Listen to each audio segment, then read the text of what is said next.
all photographs were banned before the release. This made the kids flock to the movie, eager but somewhat nervous, for there had never been anything like it. Edward Montaigne saw the film as a boy on its original release in 1925. There was one spot in the picture where Mary Philbin takes the mask off and the screen is full of this horrible face. I saw the picture once and I almost ran out of the theater. Went back again with a friend of mine, Russie McCord, and I started to build this moment to Russie. And he sat there and we waited and he said how close we to that moment. How close we are, getting close. And just as we got to it, he said, I've got to see my mother. Walked out of the theater.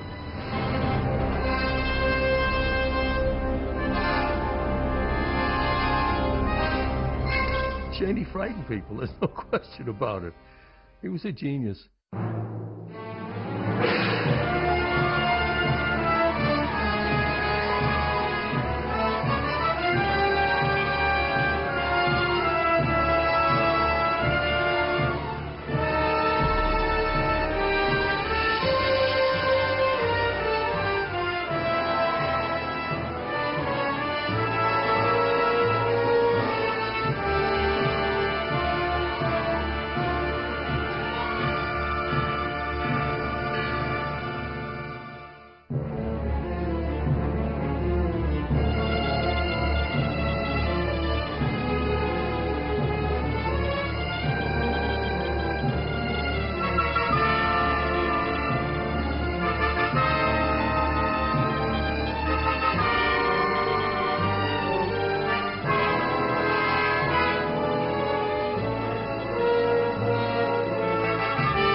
This man, Lon Chaney, can best be described as someone who acted out our psyche. He somehow got into the shadows inside our bodies.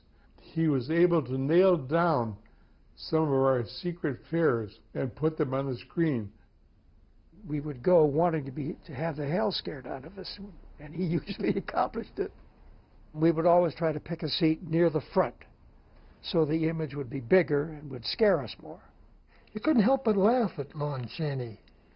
I guess people don't realize that today. You know, all the monsters, the makeup that he did all the time. But he was actually a very, to me, a very happy-go-lucky man.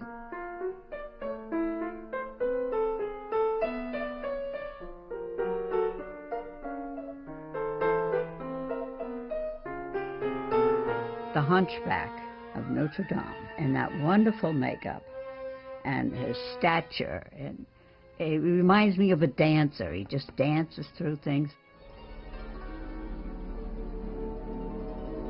Lon Chaney was remarkable in that he did his own makeup. If he had lived, he probably, to my mind, would have played Frankenstein and would have been Dracula and Dr. Jekyll and Mr. Hyde. But Chaney was a great deal more than a makeup artist. He was an actor of great power, enormous eloquence. Certainly I've never heard a tribute to Chaney of anything like the dimensions he deserves. Chaney's career has obsessed another makeup man. No less than 3 books have been written about him by a Hollywood makeup expert who spent 25 years on the task, Michael F. Blake. My first taste of Chaney was watching a very snowy print on public television station, watching Shadows, and I was about 12 years old at the time. But somehow, some way, that marvelous word we call charisma and chemistry with the camera, he just reached out and I got hooked. What's amazing is people think today that Lon Chaney is a horror actor. But Chaney wasn't just a horror actor. You know, he could play anything. He was Hollywood's first character star.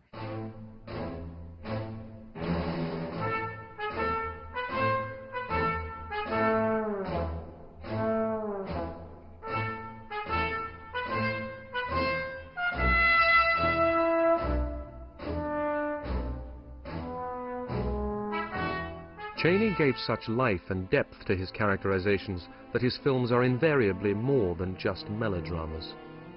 There was a scene in The Shock where he's sitting in his wheelchair and he thinks he's injured his girlfriend and she's being taken away.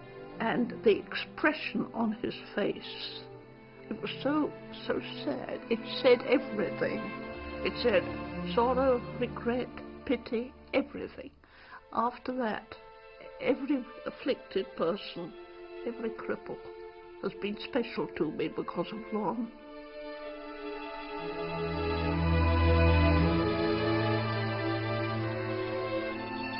I think he tried to convey that no matter how bad a person is, no matter how bad a villain is, there is always some good in him.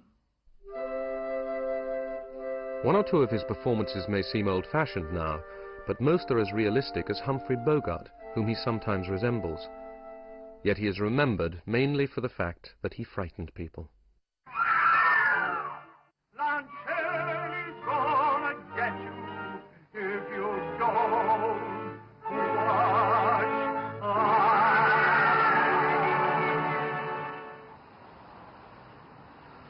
Colorado Springs is now a modern industrial town of 300,000.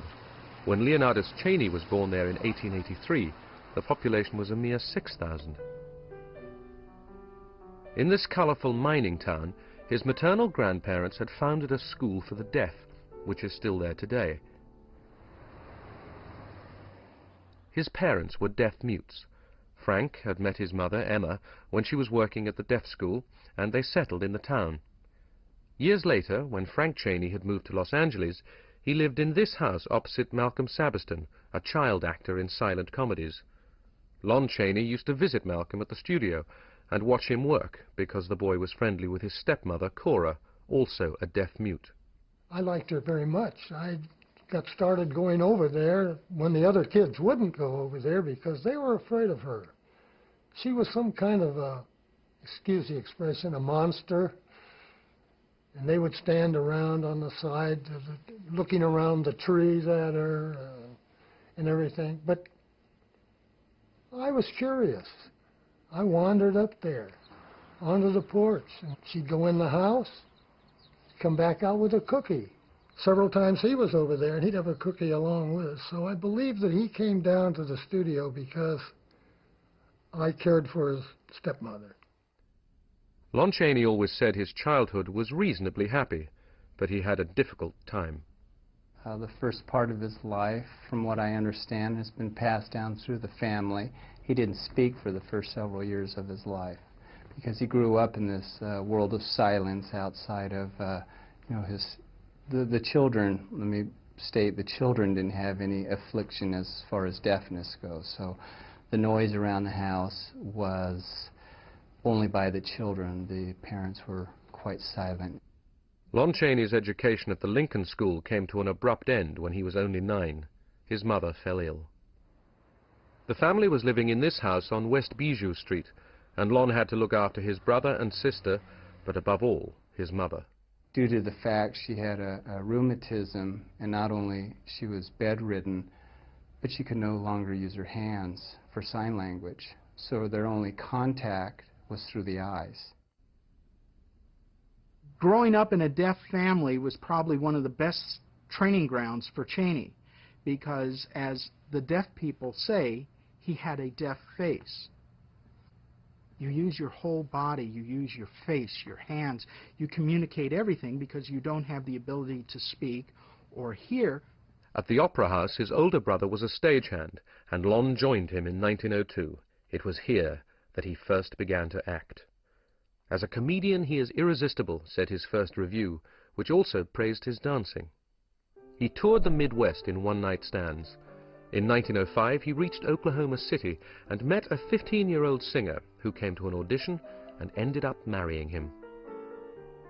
Cleaver Creighton wanted to become a dancer, but couldn't dance, and Chaney did his best to teach her. They went on tour together. Before they knew it, they had to return to Oklahoma City because she became pregnant. And the birth of my grandfather, whose real name Most people know him as Lon Chaney Jr. His real name was Creighton Chaney. He was born on February 10th, 1906. I was born dead. I was born black and dead. My father happened to be the midwife. My poor mother gave birth to me at 7 months. Well, Dad, not knowing what to do better, took me outside. This was in February, imagine. In Oklahoma, it's very cold. He took me outside to the edge of the lake, cracked off the ice, dunked me in, and brought me to life. Until the baby was strong enough, Chaney took a job in a furniture store, then returned to the theater. These barnstorming tours that they would go out on sometimes and often went broke when they were out on the road. So not only did they not get paid for their performances, they had no money to get back home. If you had a nickel, you could buy a beer, and that would entitle you to go to the free lunch and have all you wished. Well, while Dad was getting his beer, I'd go down and get underneath the free lunch. Of course, I wasn't tall enough to come above the counter, and the bartender couldn't see me. So Dad would get his beer, and instead of drinking it, he would take his time and come down to the free lunch. Then he'd start making big sandwiches, such sandwiches, and he'd act like he was going to eat them, but then he'd hand them down underneath like that. Bang, I'd grab them into the pocket. We did this as long as we dared, till the pockets were bulging. Then we'd leave. When he did get work, Chaney not only acted, he was choreographer, wardrobe supervisor, and stage manager. But the marriage was endangered by Cleaver's flirtatiousness. Cleaver was very headstrong, and so was Lon. Jealousies arose, so he was teaching ballet dances and working with the female roles as well. So I'm sure lots of misunderstandings.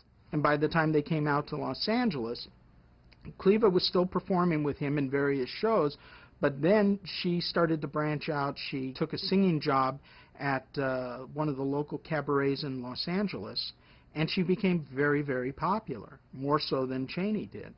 And that caused a lot of problems, as well as with the fact that in order to be very popular with the cabaret crowd, a woman would have to sit at the table with whoever was there, share drinks, and obviously there were a lot of well-dressed men and a lot of drinks going around, and unfortunately she developed a very bad habit of drinking.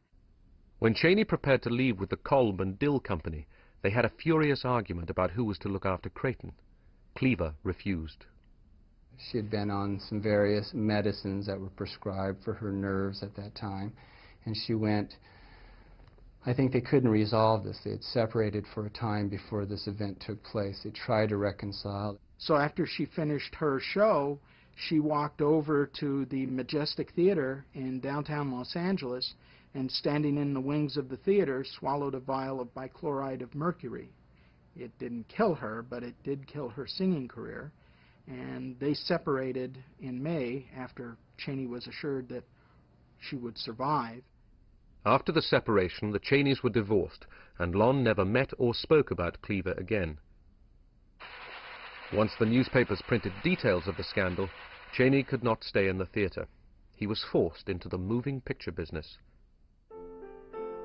By coincidence, one of his early films shows him as a reporter, working for a sensation-hungry newspaper. He comes to the aid of a girl reporter, upset at orders to ruin a woman's reputation. Chaney helps her to save it. His earliest films were made at the first studio to open in Hollywood, Nestor, at Sunset and Gower. He began as an extra, but soon won more substantial parts. Here, with Agnes Vernon, he stages a rape scene, which was alarmingly realistic for 1914.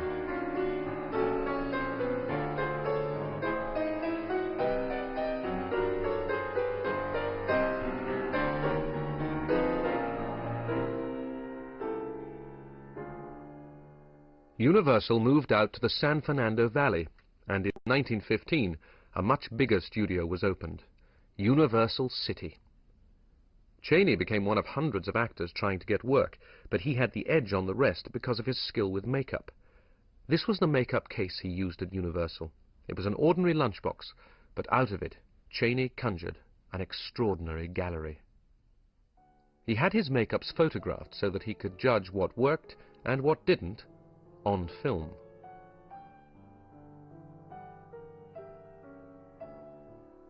These were stills Chaney sent home to his brother. Sometimes he was recognizable, but often he had to indicate which part he played. I was playing a wild man. This is me, just below the X sign. Here I am a Russian prince.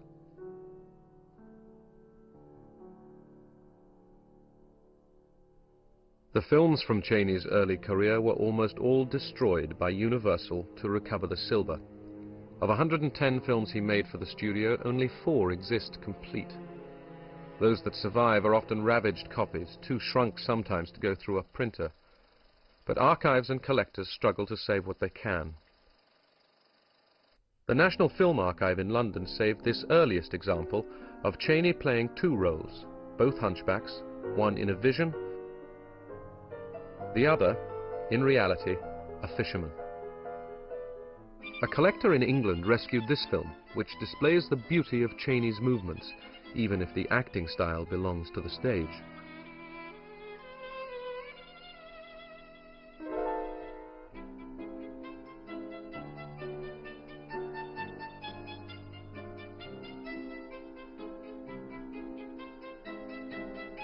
It contains the only surviving shot of Chaney dancing, all too brief. Chaney was taken up by the director Joseph de Grasse and his wife Ida May Park, also a director. De Grasse encouraged Chaney to develop his ability with bizarre characters, and together the team made more than 60 pictures.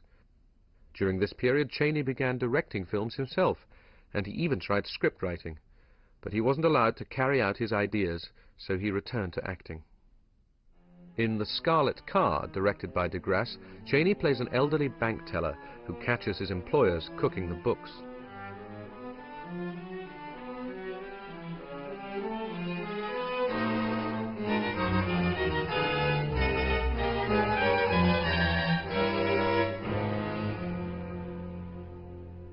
Chaney had married Hazel Hastings while he was at Universal. Creighton came home from boarding school to live with them. Hazel persuaded Lon to ask Universal for a raise.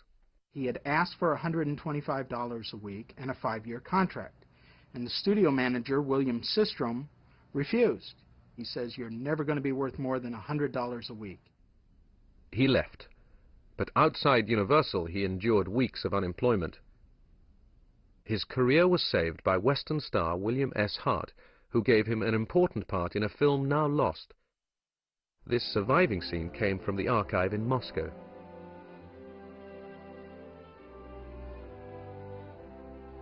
Chaney came to public notice and began to get work. He was even employed back at Universal with a director called Todd Browning. Browning was one of the most remarkable directors of the silent era. A former carnival barker, he revealed an obsession for the morbid and bizarre. He created disturbing dramas, the stories of which he often wrote himself. His collaboration with Chaney began with this picture, long considered lost.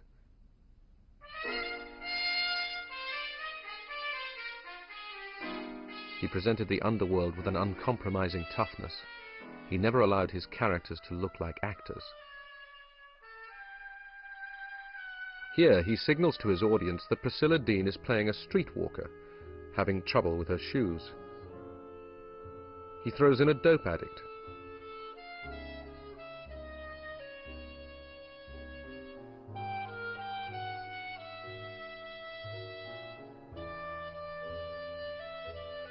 Chaney and Priscilla Dean play hard-bitten characters who don't care if the audience thinks them obnoxious.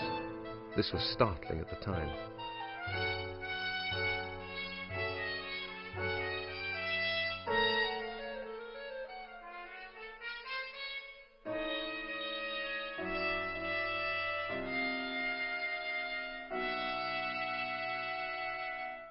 But it was the Miracle Man that made Chaney Hollywood's most outstanding character actor.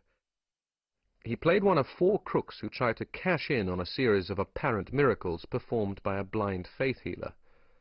Director George Lone Tucker wanted a real contortionist, but none of those he found could act. Chaney did a test so convincingly, Tucker was shaken. Everyone used to say Chaney was a contortionist or he was double-jointed. It's not true. If you really watch that on the healing sequence, when he comes up and he'll do like the handle snap out like this, or he'll snap the joint like this. It's all acting. It's all just acting. In the story, Chaney pretends to be a crippled beggar in the process of being cured by the faith healer, the crooks ready to fleece a gullible public.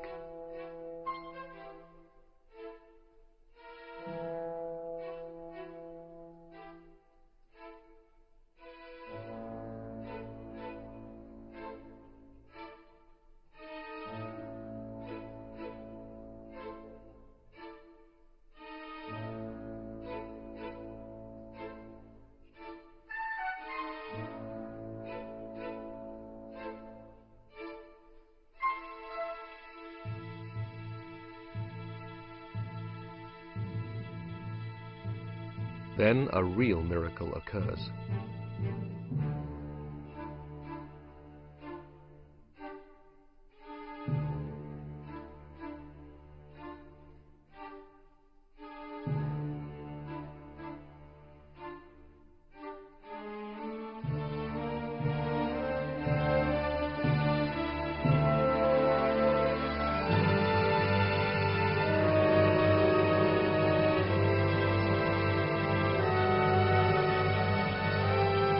The Miracle Man was Paramount's biggest money-maker of the year, and a tremendous hit for Chaney.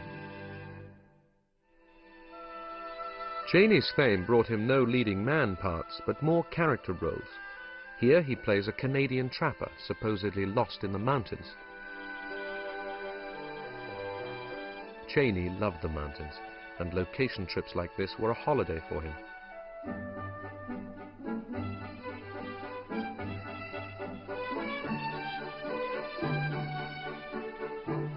In this minor film, he plays opposite Betty Blythe.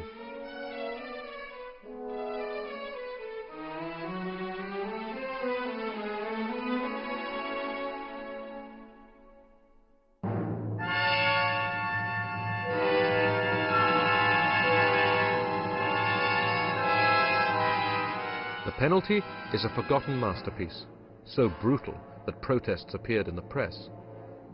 Based on a novel by Gouverneur Morris, it was hardly the sort of film one associates with the Age of Innocence. The Penalty had the censors running for their scissors as quick as they could. I mean, you had a dope fiend in it, you had a murder, you had a naked model, and you had this character who wants to cut off another man's legs and have them grafted onto his own. You watch it today and you say, it's a really powerful film. Back then, Variety said, here's a film as cheerful as a hanging.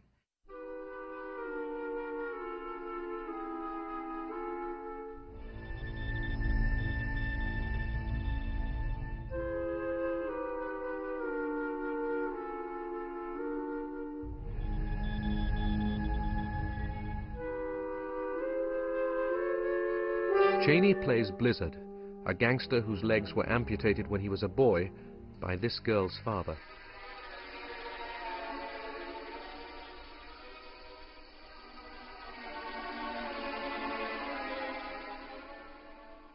For Chaney, seen here with writer Gouverneur Morris, this was as important a role as the Miracle Man. Everything he trained for, everything that he was, that he learned throughout the years, came through in this part.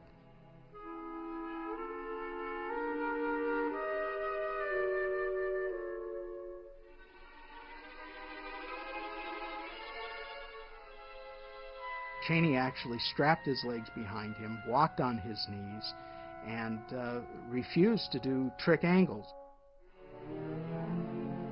This is the back of the jacket of the costume for The Penalty.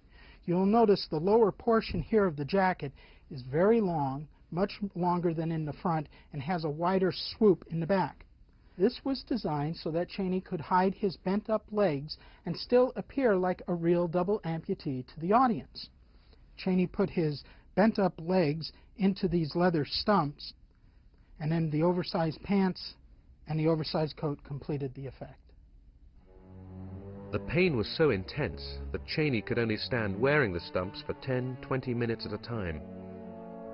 Blizzard takes his revenge. He plans to have this young doctor's legs removed in an underground operating theater.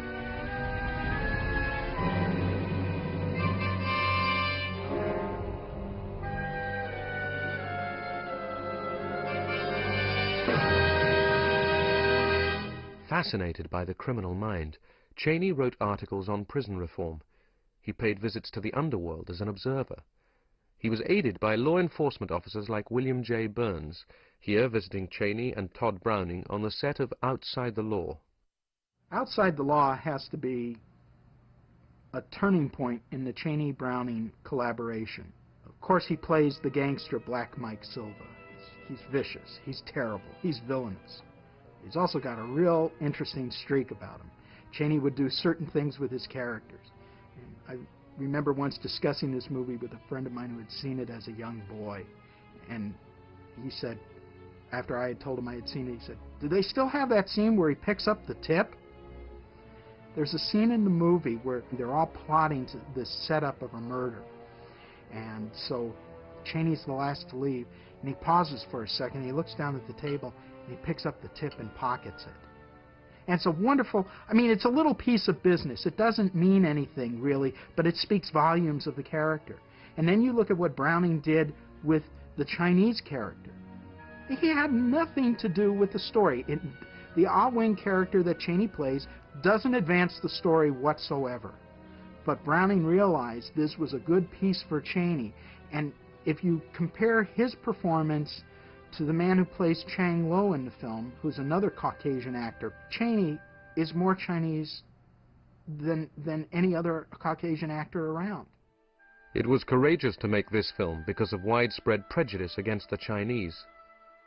They were really reviled, hated, terribly mistreated, and there were even lynchings if anyone tried to speak up or protest. There has been a wreck off the New England seaport of Urquy, and among the survivors is a Chinese cook.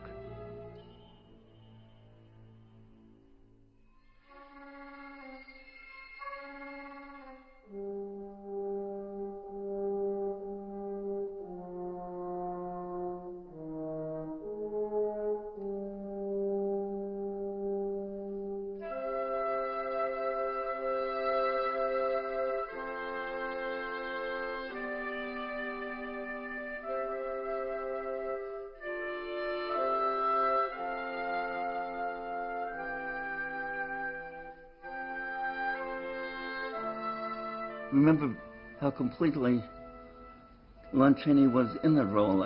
I remember the way he walked, as if his feet had been bound or something. He had a little, very, very characteristic and memorable way that he walked. Aside from all the makeup, of course he was made up to look Chinese, but all of the body language, the sort of humility, I remember the sort of bent way that he was. He didn't have to say anything. He didn't have to have dialogue. You just felt him. You felt his presence. Bud Schulberg was a boy of 8 when he visited the set. The film was directed by Tom Foreman, seated, and produced by Bud Schulberg's father, B.P. Schulberg. It may not have been a box office sensation, but it was selected as one of the best pictures of 1922. It was very daring for then, and it still would be, I think, if they made it now.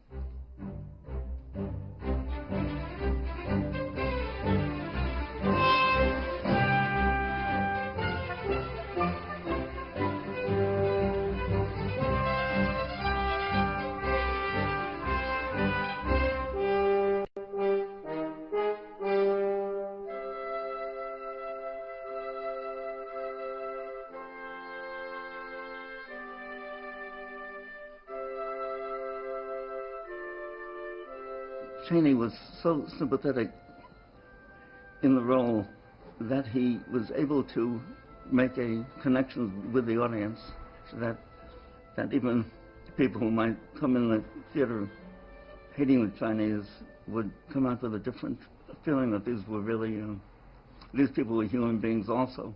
It amazed me that this guy I had seen in pictures wearing a cap and a suit and a tie, and suddenly he's bent over and he looks like a Chinese, he acts like a Chinese character.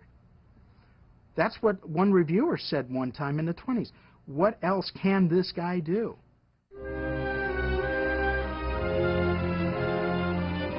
The role of Fagin in Oliver Twist went automatically to Lon Chaney. The title role was played by Jackie Coogan. When we hired him to play Fagin, we hired the outstanding actor, both in ability to play anything and the ability to look like anything. When it came time to do his stuff with me, we went to work like on a Monday morning, and I met him for the first time, and we got up and rehearsed this scene. It was the pickpocket scene where Fagin teaches Oliver how to pickpocket.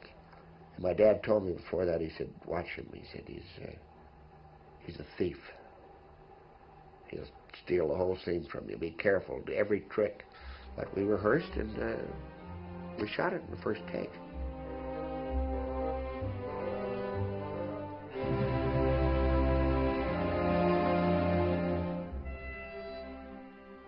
The only thing he ever said to me was after that, he came over after we had done the scene, and he says, hey, kid, you're all right.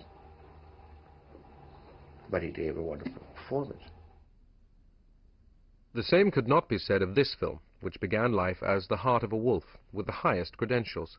Its story co-authored by Lon Chaney and Irving Thalberg, the young head of production at Universal. But the company saved money on the director, who wasn't up to the task.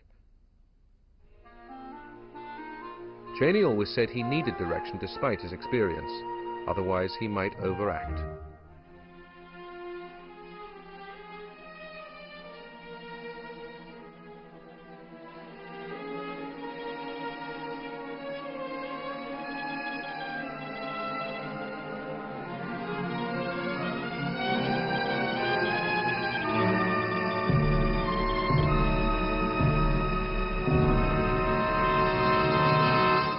Retitled The Trap, it was the first film to be advertised with this famous slogan.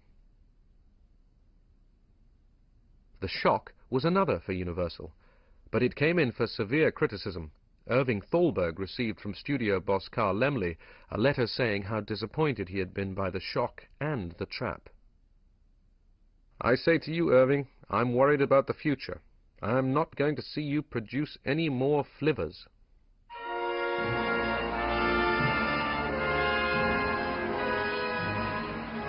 It has always been thought that the idea of making The Hunchback of Notre Dame was Irving Thalberg's, but Michael Blake found that Alfred Grasso, Chaney's business manager, had kept papers proving otherwise. Well, Hollywood history has been rewritten because Lon Chaney, like a lot of stars back then, was looking to find material for himself, and he actually optioned the right to Hunchback of Notre Dame and was trying to find financing for the picture. It eventually came to Thalberg, and he convinced Laemmle. The extent of Chaney's involvement has never before been realized. It ranged from who would direct, to who would write, and who would play Esmeralda. Thalberg had recent experience in making epics. His baptism of fire had been Foolish Wives, for which Erich von Stroheim had rebuilt Monte Carlo, and had gone on shooting until the costs rose close to $1 million. Behind the set of the Foolish Wives Casino rose a more economical set for the Cathedral of Notre Dame. It would be combined with a miniature to amaze audiences, just as Chaney himself would startle the world with his most extreme makeup yet.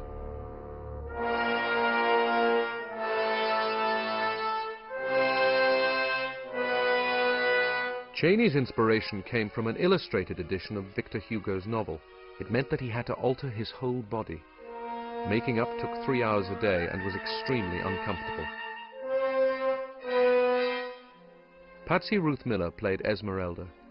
I felt that he almost relished that pain because it gave him that feeling that he wanted to have of a tortured creature. He did obviously suffer a great deal of discomfort, but a lot of the myths behind Chaney are just that, myths. There's no truth that he was a masochist. He was very proud of his work. He was very professional about his work, but he would never endanger himself to the point that he'd hurt his body, that he would never work again. I mean, it's foolish when you really think about it. Everyone said he wore a 70-pound rubber hump, and it's not true. It was 5 to 20 pounds, and it was made out of plaster. And it fit on a harness that he wore on his back, similar to a backpack, attached around the waist. And up on the upper portion of the breastplate area, he had some ropes. And he would take the rope, and he'd bend down and tie himself here, so he would be in a stooped position.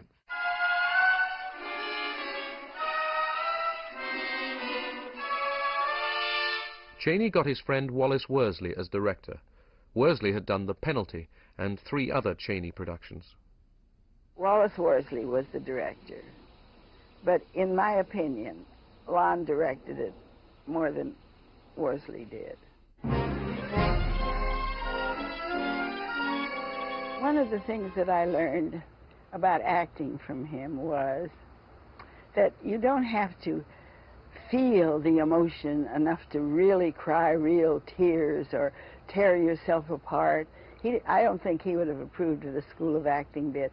What he kept saying to me, remember, you are an actress, and an actress's job is to make the audience feel. Doesn't matter whether you're torn apart inside. If you do not tear the audience apart, you are not playing the part well.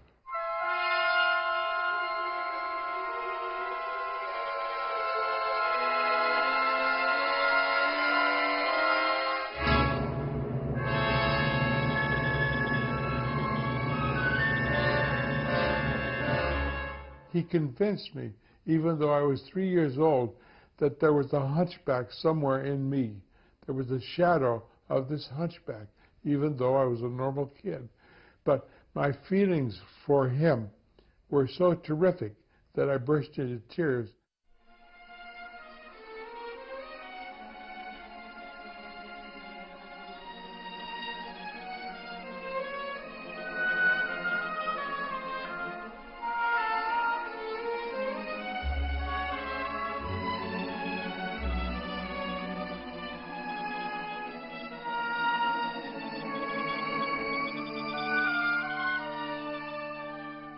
Every available arc light in Hollywood was used to illuminate the massive night scenes.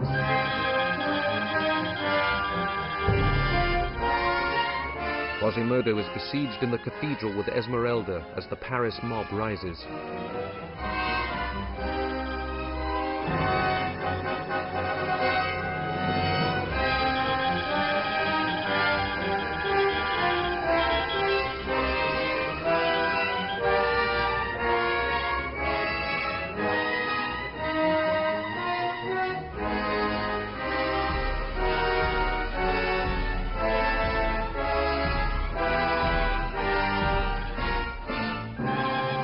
It was something people hadn't seen before. You know, this was medieval Paris and all the sets and the crowds, and here you have this hunchback character that people love. People feel sorry for when he doesn't get the girl. And when he dies at the end and he's ringing the bells, you know, he's ringing his own death knell. It was a tremendous performance.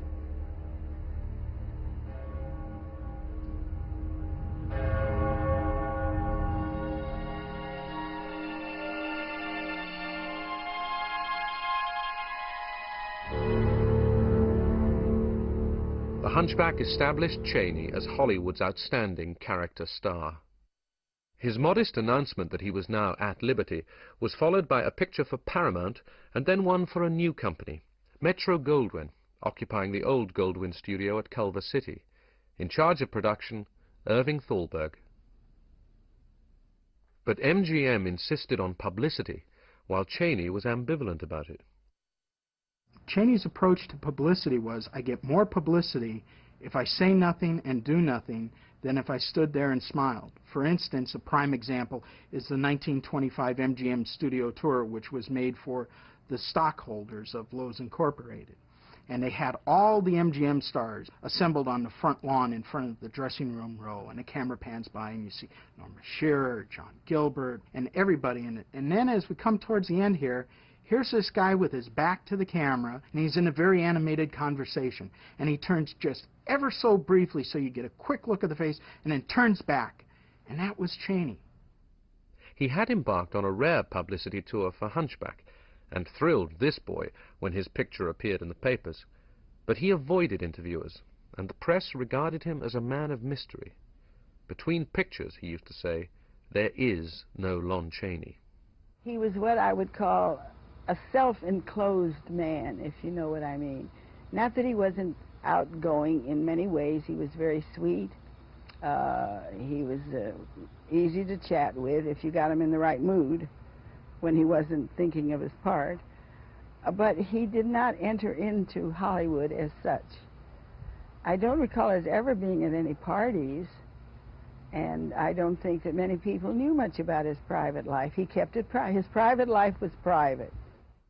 There are few personal photographs. Even these shots of his farewell to Hazel and Creighton were taken on the Hunchback tour. There are shots of him clowning on the set with Wallace Beery. A few snapshots show him on holiday in the mountains. He built a cabin in the woods at Big Pine.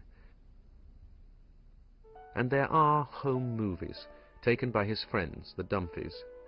Here, Chaney clowns with his wife, Hazel. The other man is William Dunphy.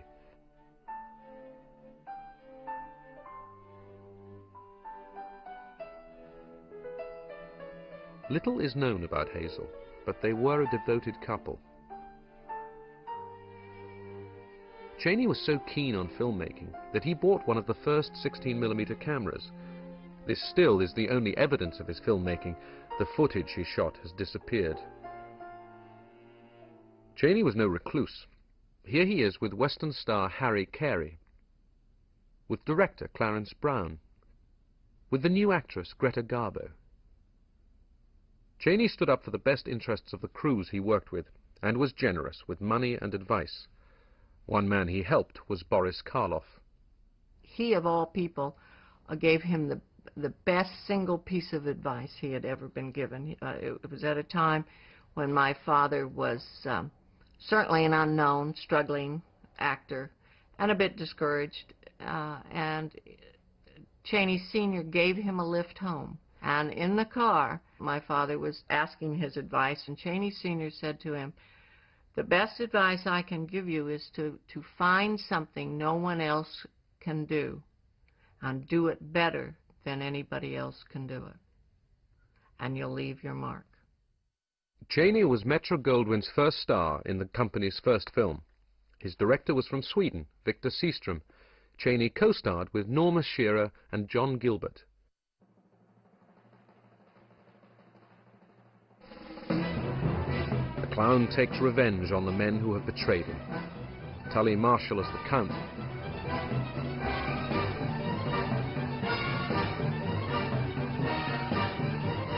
Mark McDermott as the Baron.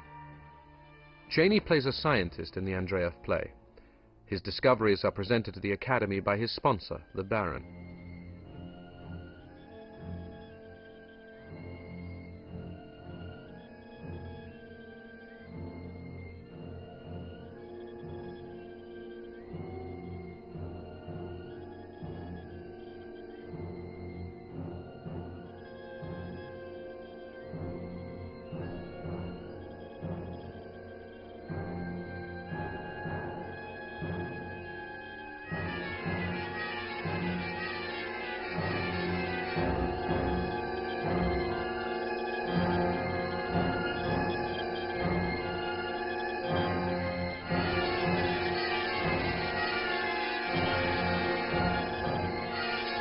The scientist joins a circus using the slap as his act.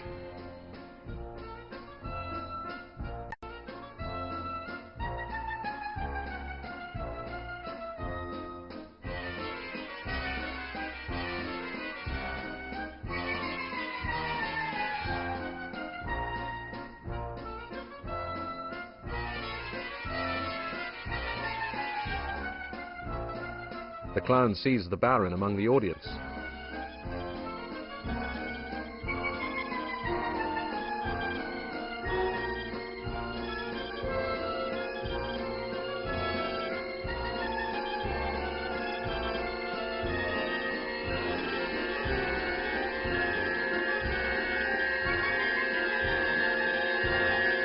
He falls in love with the bareback rider, played by Norma Shearer.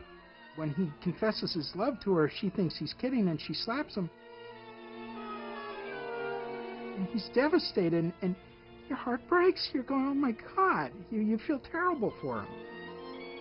That was a credit to Chaney's talent, that he was able to reach in and get the audience's sympathy.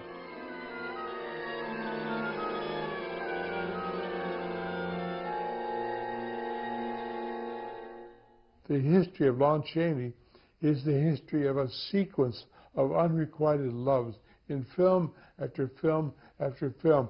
He brings that part of you out in the open because you fear that you are not loved.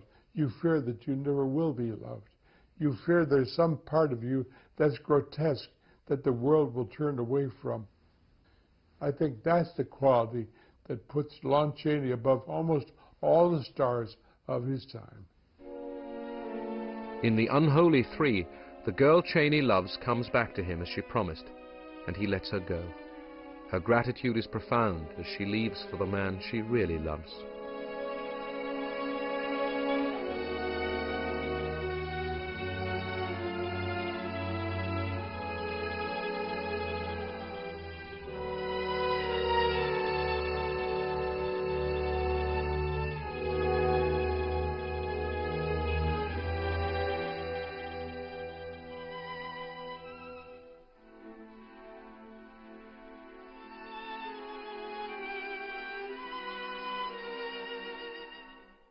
Todd Browning had great difficulty selling the project, but it turned out to be one of the most successful films of the year, restoring Browning's reputation. He was back with the world he knew so well, a world of carnivals, freaks, and sideshows. The scriptwriter was Valdemar Young, who adapted 8 of the Chaney-Browning films. Chaney was at the peak of his talent as Echo, the ventriloquist.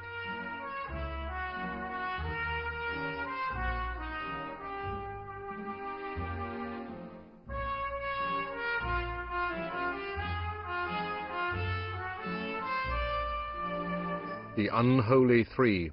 Echo, played by Chaney, a strong man, Victor McLaglen, a midget, Harry Earls, concoct the perfect crime. They open a bird store as a front.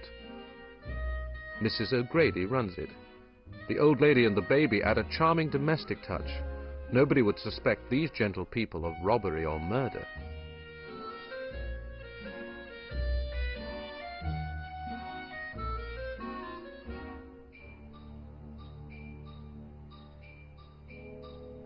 In a scene with Matthew Betts as a detective, Chaney's expressions enhance the suspense.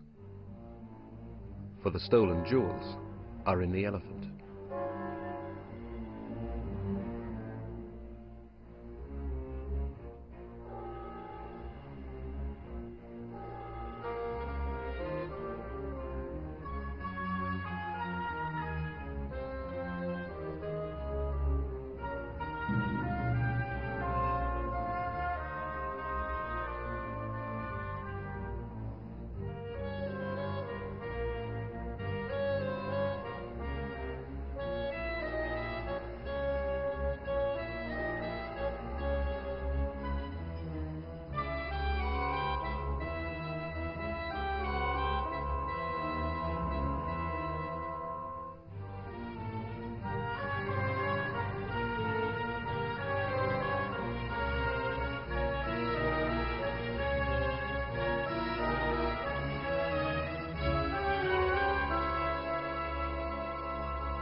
This is Lon Chaney in a 1918 propaganda film with Rupert Julian as the Kaiser.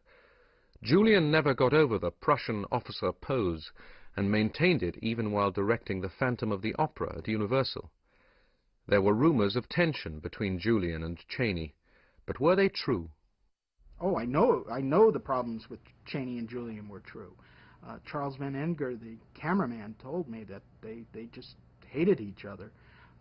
Julian wanted a much broader performance than what Chaney had in mind for his character.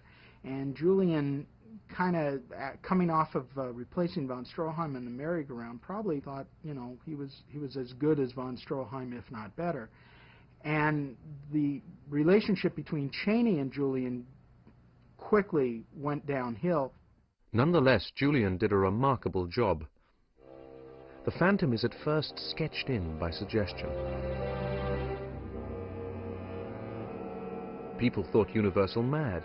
Were they really paying Chaney to play a shadow? I mean, you can always tell Chaney, no matter how much makeup he's got on, you can tell it's Chaney by the use of his hands. They were like music.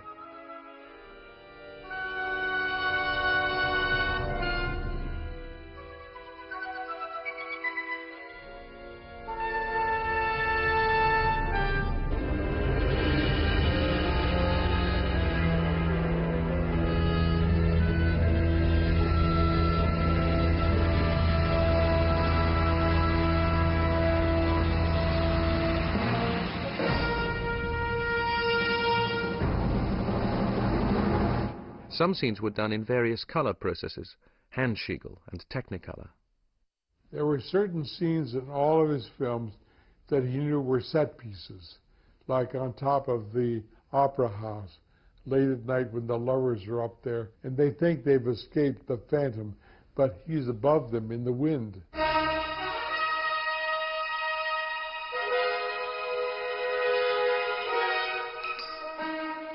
Or the moment when the Phantom comes down the stairs and freezes the people at the Mask of the Red Death.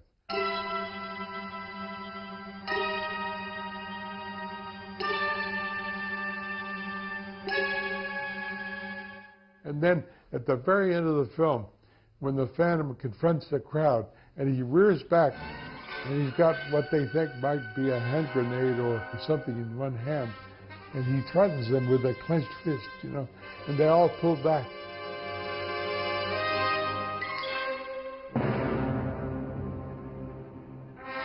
And then he opens his hand and laughs to show that he terrified them with nothing. That metaphor is the whole of Lon Chaney. For a whole lifetime, he threatened you with his closed fist, and you knew there was something terrible in there, and at the very end of his life, what, like that? And you saw there was nothing there at all. But you'd been terrified for no reason. Chaney's contract prescribed all photographs of the unmasked Phantom to ensure the strongest possible impact in the theater. Well, a lot of people say that the makeup caused him great pain and great difficulty, but it's not true. The secret lay in a small, leather-covered box. This was Lon Chaney's makeup box. To many makeup artists, this is the Holy Grail. This is the makeup case that he created his 1,000 Faces with. He started using this case in 1919 and used it until his death in 1930. It was originally a mechanic's toolbox. With these simple devices, Chaney created one of the most frightening faces ever put on the screen. He prepared much of his makeup on this wax model of his head, using cotton and collodion to create face pieces. And as far as the nose, he took a strip of fish skin, which is a thin, transparent material, that he would glue here on his nose with spirit gum, pull the nose up to whatever length or width he'd want, and then run it up the bridge of the nose and up under the skull cap, so you'd have that effect.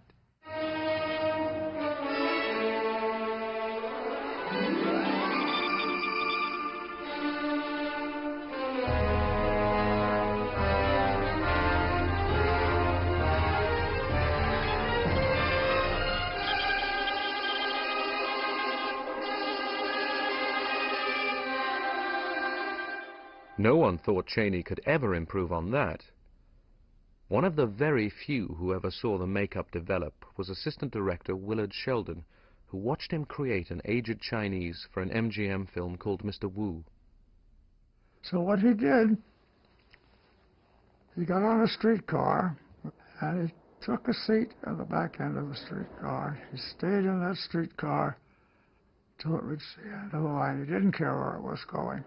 At the end of that time, not one person took him for anything but what he appeared to be, an old Chinese laundryman.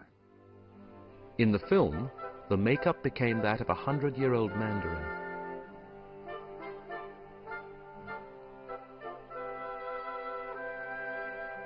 In the same picture, he played his own grandson, young and middle-aged. And my grandfather talks about remembering him going up into his room and secluding himself and calling him up occasionally and saying, "Hey, what do you think of this?" You know, or what? And he would certainly go through a lot of pains to perfect the role. Out of a small little kit, these 1,000 faces emerge. It was just incredible the way he changed himself.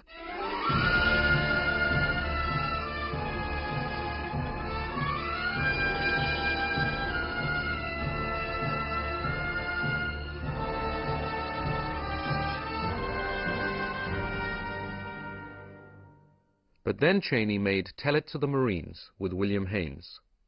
This was the movie that proved Lon Chaney did not need makeup to prove that he was a good actor and he was a box office star.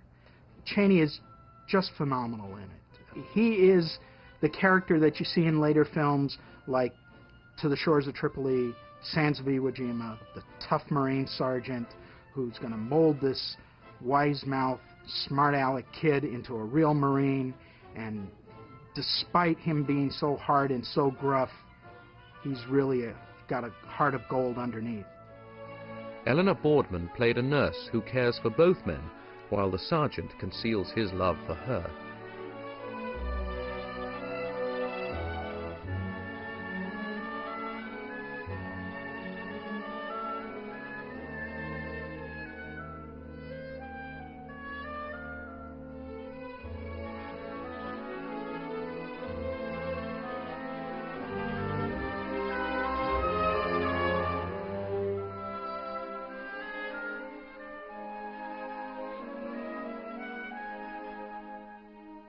Everybody praised it. I mean, the reviews for this film were across the board very, very positive.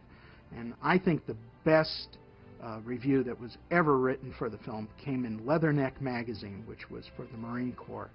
And they said that in Chaney's performance, we saw every sergeant we knew. He was the living, breathing embodiment of that tough Marine sergeant. And so much so, the Marines loved his performance that he became the first motion picture actor to be made an honorary member of the United States Marine Corps.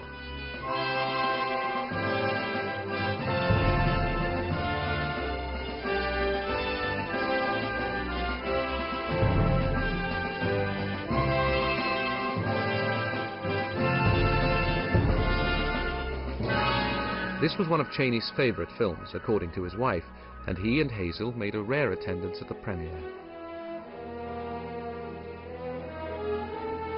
MGM's new star, Lucille Lesueur, seen here with designer Erte, was chosen for Chaney's The Unknown. By now, her name had been changed to Joan Crawford. It was a reunion for Chaney with his old... Incredibly, Chaney is doing this trick with a real armless body double providing the legs.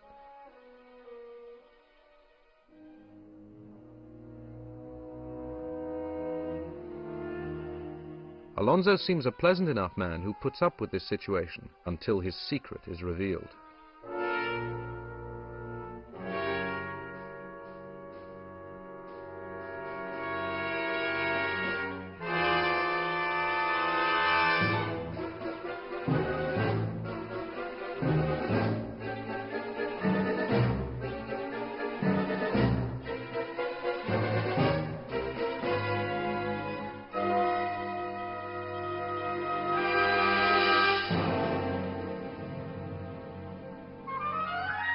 Alonzo is a murderer on the run. He hides his arms because of a congenital defect that would immediately incriminate him. And now Nanon has seen those double thumbs.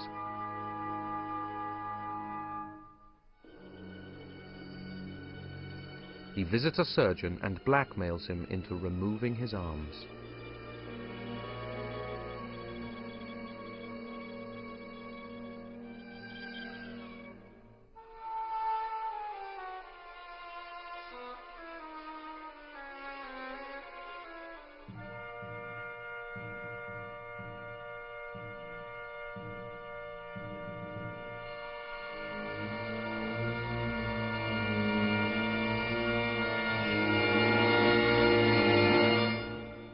Burt Lancaster told me when I was working with him once, we got talking about Chaney.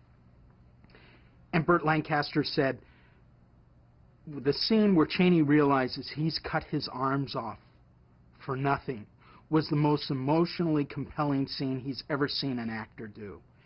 And it is, when you realize that it's basically shot in a medium close-up. He doesn't use his hands, it's his face. And you can feel the emotional intensity. It just comes right up from the gut.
London After Midnight is a lost film, the most eagerly sought after of all the missing Chaneys. I saw London After Midnight. Lon played a straight part of a detective who dresses up as a vampire, and the vampire is terrible. He had a huge grin, long hair and a top hat, and walked along in a sort of crawling way. I'm convinced that Groucho Marx saw the film and patterned himself after Lon Chaney, that kind of a crouch he had and the way he went around. And if you'd see it today, you may say, well, he's mimicking Groucho Marx. And he certainly did a mysterious glide up from the ceiling, I think, in the room to terrify somebody or other. That was a fantasy. It was so unreal, but the makeup was terrific. He had thin wires that fitted around his eyes so that it would give this hypnotic stare. Then he had a set of upper and lower false teeth. The upper portion had a wire that would hold the corners of his mouth open to give it kind of a fixated grin. And that was it, and a wig, and the characterization itself. One tends to get excited about lost films. I think people would be very disappointed if they saw London After Midnight. I didn't enjoy it anything like as much as The Phantom. It was so fantastic and unreal that you couldn't take it seriously. The people who made it obviously didn't, and yet it was blamed for a murder in London. A man said he had been so terrified by Chaney, he had had a fit and murdered a woman in Hyde Park. His defense was rejected.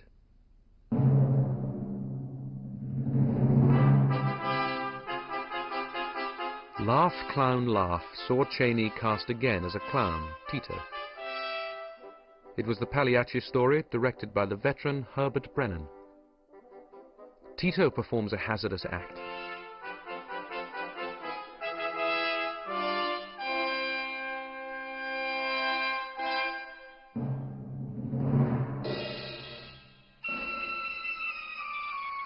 Chaney was always doubled for scenes like this.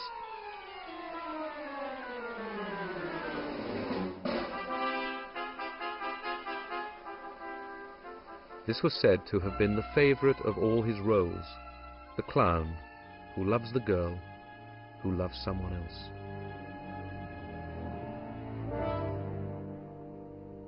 Tito had found the girl abandoned as a child and brings her up in the circus. Herbert Brennan was a dedicated filmmaker who found himself directing an inexperienced actress in her first featured role, Loretta Young, aged 14, whose real name was Gretchen. It seemed he had to have a patsy. Naturally, he picked on the most vulnerable one, and I was it. He'd call me in, "Gretchen, come here." And I stand there, and he said, "I don't know what ever gave you the idea that you could ever be an actress." He would rip me up one side and on the other, and he would do it at least twice a week. But never when Lon Chaney was on the set. The minute Lon would come on the set, he said, "All right, ready. All right, Gretchen, go to the dressing room, get yourself fixed up." As long as Chaney was around, he behaved. And I didn't know anything about acting. Anyway, Chaney saw that. From then on, he never left the stage while I was working, ever. But he really directed me. He did it in such a manner that nobody else knew it. I don't think even Brennan was conscious of it. Alongside the tragedy, there was often humor in Chaney's roles.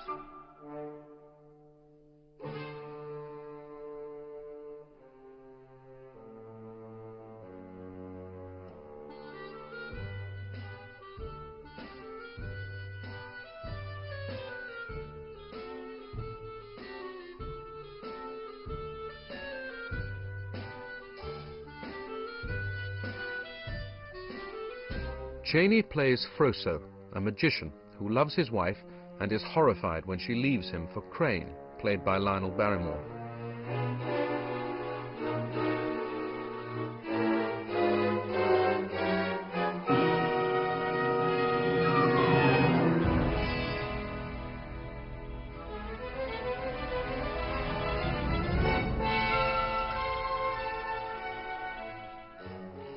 His wife returns, but dies and leaves Froso with her daughter. He brings the girl up in the worst of the African brothels, for he knows her to be Crane's. The girl was played by Mary Nolan. Froso repeats his stage act for the benefit of Crane, who remembers it from all those years ago.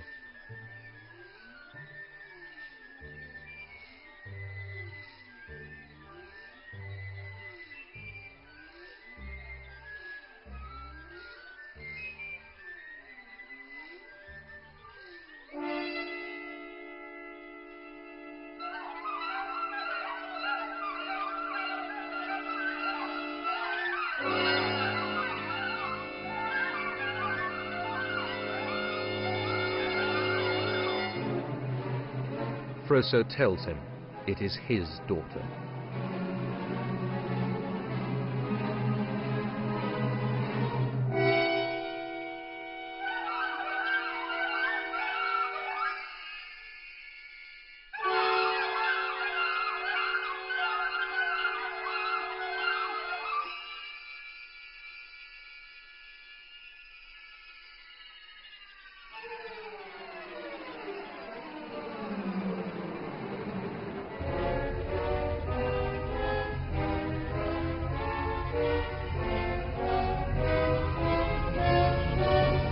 Chaney goes from one end here where he's taking sheer delight, and you see it go across the spectrum to the horrendous realization that it's his daughter he's put through this.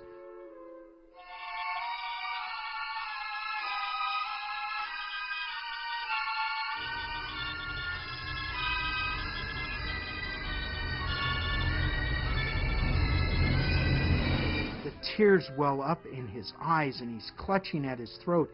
And I mean, even though this is a silent film, you can hear the wail that he's giving out.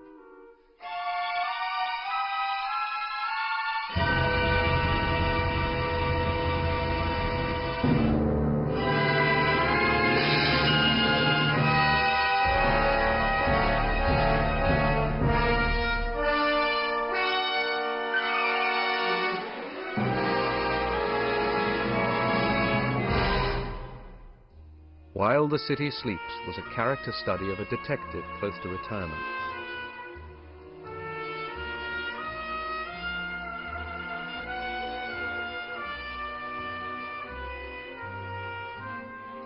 Whatever it is he's doing, he has the command of that skill. It looks like this character has been doing whatever it's been doing for years. Chaney's policeman behaved as in real life, not as glamorized for the screen.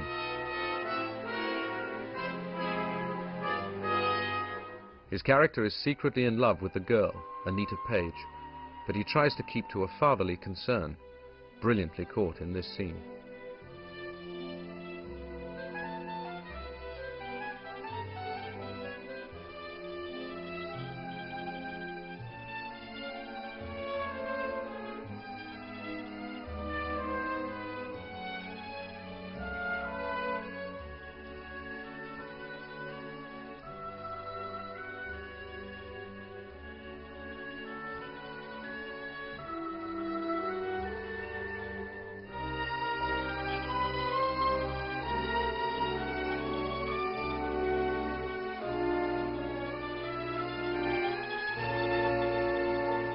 Gangster films had been given a boost by the success of Paramount's thriller Underworld, so this MGM film tried to outdo the climactic gunfight.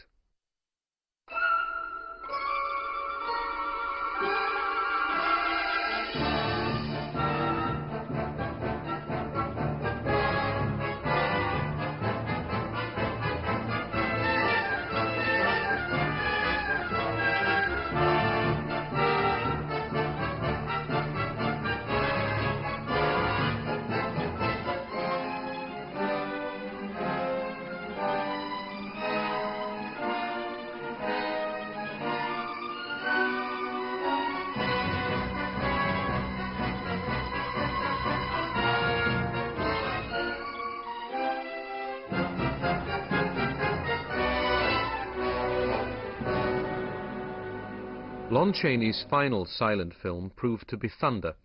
It has also been lost for many years. He played Grumpy Anderson, an old-time engineer who will take his train through hell or high water, but refuses to hitch on a private car for a nightclub singer. She rides on the footplate with his son, the fireman.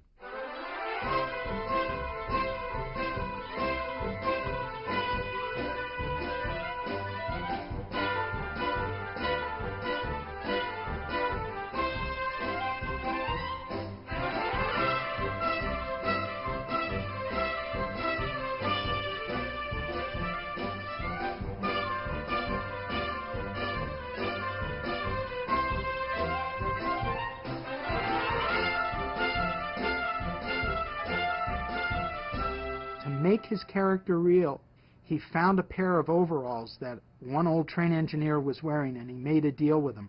I'll buy you a brand new pair if you give me yours so I can wear it in the movie. And it looked worn, and it was beaten up, and it looked lived in. There again, he just looks like an old train engineer. He just fits the part. He looks like he just got off the steam locomotive. After an accident, Anderson is retired to the machine shop, where he is reunited with the remains of his engine.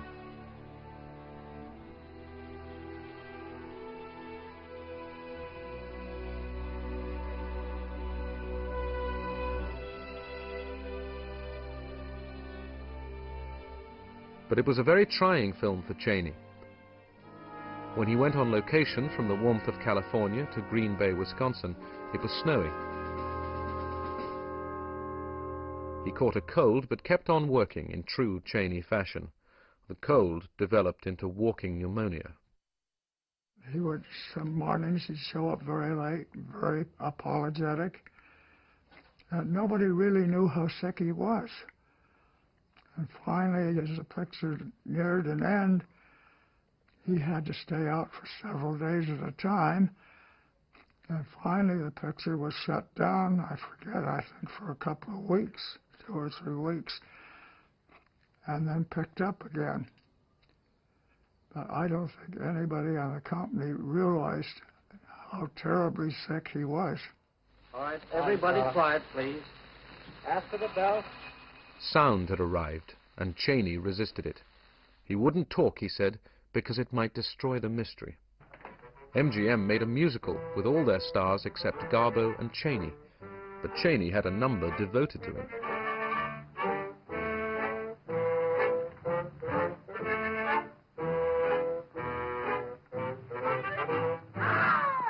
Lon Chaney's gonna get you if you don't watch out. The Phantom of the Opera was reissued with sound, but the Phantom did not speak. Universal wanted him urgently for Dracula. MGM gave Chaney a large bonus for signing a new contract, and Irving Thalberg chose his first sound film. And so they picked The Unholy Three as Chaney's talking picture debut. And in reality, it was probably a good choice, because it gives Chaney the chance to now become The man of 100 golden voices, Professor Echo. Thank you, Doctor. Thank you. Now, folks, if you'll just gather around a little closer now. Come right in a little closer. That's it. That's fine. That's fine, folks. Now, then, if you'll be real quiet, I'll see if I can get the little boy to say something. Chaney had to sign an affidavit that all 5 voices were his, and not the work of voice doubles. He threw his voice, he imitated the girl, and even a parrot. As Mrs. O'Grady, he didn't try to fake the voice, he just spoke softly and chose the words carefully. Oh, Rosie, will you come here, please? All right.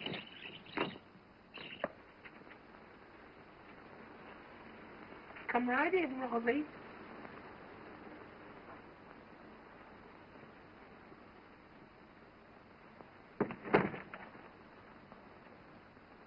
What's the big idea? What's eating you now? You're making a play for that guy. Don't be silly. I like him because he hands me a laugh. Yeah? Well, you keep on and I'll hand you a laugh. You get that? In the courtroom, Mrs. O'Grady is under intense cross-examination. Do you? In short, Mrs. O'Grady, you don't remember anything else except what you want to remember, do you? Oh, I had such a headache.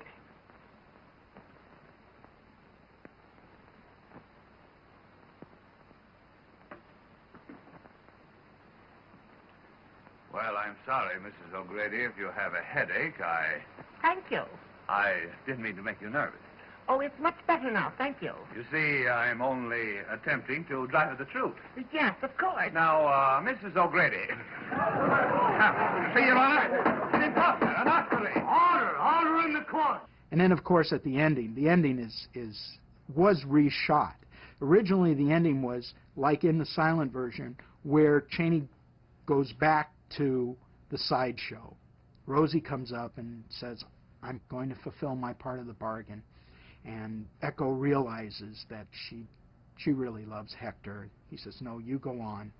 And as she starts to leave, he has the dummy, says, goodbye, old pal, and she turns around, and he's holding the dummy in his lap, and he waves the dummy's arm. And as she leaves, the dummy comes to Chaney's chest, and he puts his head down, and he begins to cry. And I talked with a man who happened to be working at MGM at the time, who just happened to sneak in on the set at that point. And he said Chaney cried real tears, like you wouldn't believe.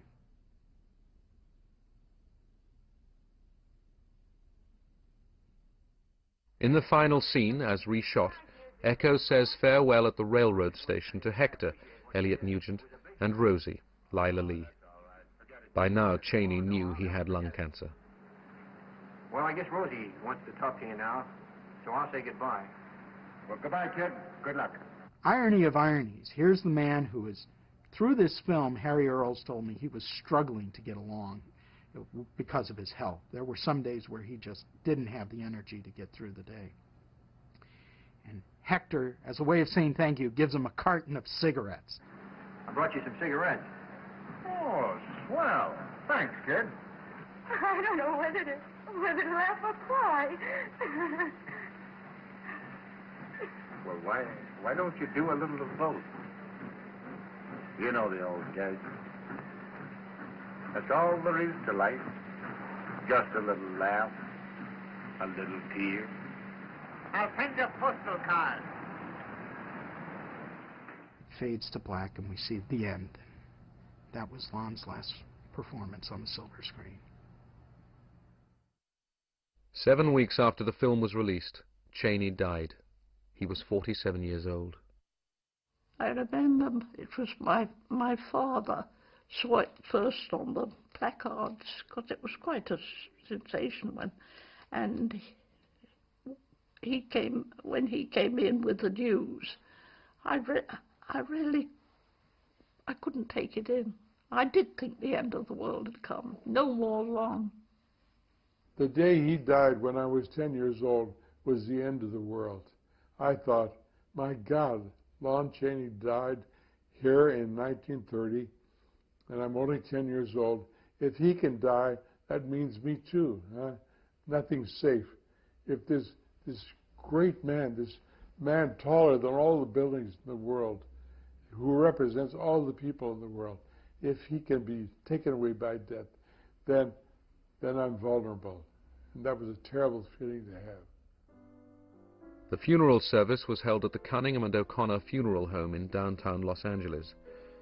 The eulogy was given by the chaplain of the Marine Corps base at San Diego.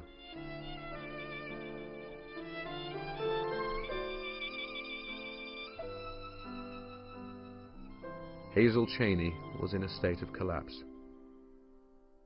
All studios in Hollywood halted work to observe a moment of silence. And at MGM, they had a color guard there from the Marine Corps, and they blew taps as the Marines lowered the flag to half staff.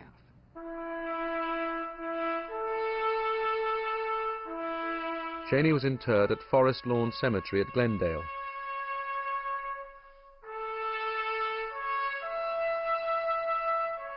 No one knows the reason, but his crypt bears no name. Lon Chaney attains immortality, said a screen magazine at the time. No man in pictures, nor woman either, has won the wide space in the popular heart that Chaney could call his own. There never was an actor whose every gesture carried more feeling, more eloquence than Chaney. He will be missed not only by the producers, but by the millions who took him into their hearts.